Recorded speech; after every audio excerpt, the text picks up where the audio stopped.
Voglio, che stiamo a fare?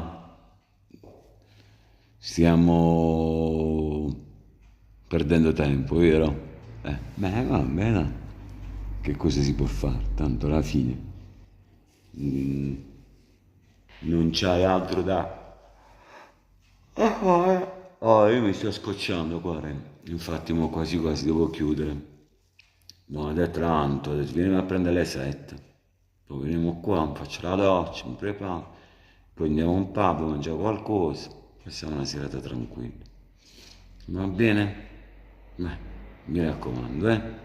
Stasera sicuramente mangerai qualcosa di buonissimo. Comunque, quello che ti ha portato il piatto si chiama pena a sud, capito?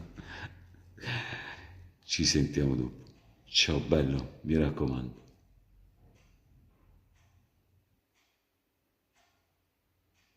A dopo.